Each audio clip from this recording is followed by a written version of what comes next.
নমস্কার, কেমন আছেন সবাই? শ্রেষ্ঠাস ওয়ার্ল্ডের নতুন একটি ভিডিওতে আপনাদের সকলকে স্বাগত। আমি শ্রেষ্ঠা চক্রবর্তী। আজ আপনাদের সাথে শেয়ার করব একটা ছোট্ট মিনি ব্লগ। এই দুদিন যে পরিমাণে গরম পড়েছিল যে কি বলবো। তারপর আজ সকাল থেকেই মনটা বেশ ভালো, কারণ চলুন আপনাদেরকে দেখাই। এখানে কিন্তু সকাল থেকে বেশ ভালো বৃষ্টি হয়েছে আর খুব সুন্দর ওয়েদার হয়েছিল। আকাশটায় মেঘ এত সুন্দরভাবে জমেছিল, কিন্তু আমার একটা জিনিস দেখে খুব খারাপ লাগলো যে আমার ফুল গাছগুলোতে টবের মধ্যে জল ভরে ভরে গিয়েছে। তো সেই জলগুলো ওগুলো এক্সট্রা জল ছিল, তাই নয়তো গাছ পচে যেতে পারে। সেই জন্য সেই গাছগুলো থেকে এক্সট্রা জলগুলো আমি বের করে দিচ্ছিলাম।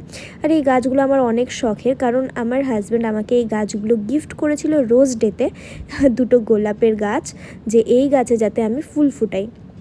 তো এটাতে কিন্তু অনেক ফুল ফোটে। অ্যান্ড দেন আমি নিচে নেমে চলে আসি নিজের জুস খাওয়ার জন্য।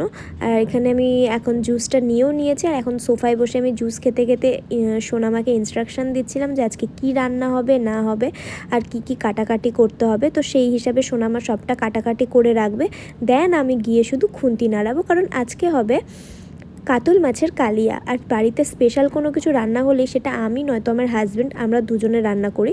আর সোনামা রোজকার রান্নাটা করে। তো স্পেশাল রান্না বলতে আজকে হচ্ছিল কাতল মাছের কালিয়া, আর সেটা আমি করার জন্য অলরেডি তৈরি হয়ে গিয়েছি। এরকম হয়েছিল জিনিসটা, আর খেতেও অনেক ভালো হয়েছিল। দেন সন্ধ্যার দিকে একটু টিফিন করে নিচ্ছে। টিফিন বলতে একটু চা খেয়ে নিয়েছিলাম। আর চা খেতে খেতে কাপের দিকে তাকিয়ে আমি তো অবাক হয়ে গেলাম যে কাপের মধ্যে এটা কী, ও মাই গড, কাপের মধ্যে আমার লিপস্টিক লেগে গিয়েছে। আর এটাই আমি দেখাচ্ছিলাম। তো যাই হোক, তো এখন আমরা চলে এসেছি টিফিন করতে এখানে। আর আমার হাজব্যান্ডকে আজকে আমার এত ভালো লাগছিলো, তাই বারবার ওকেই ফোকাসে নিয়েছিলাম। তো এই দোকান থেকেই আজকে আমরা টিফিন নেব, আমাদের অ্যাকচুয়ালি চাউমিন নিয়েছিলাম।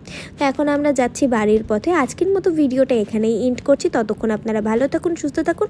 নেক্সট ভিডিও দেখার জন্য টাটা।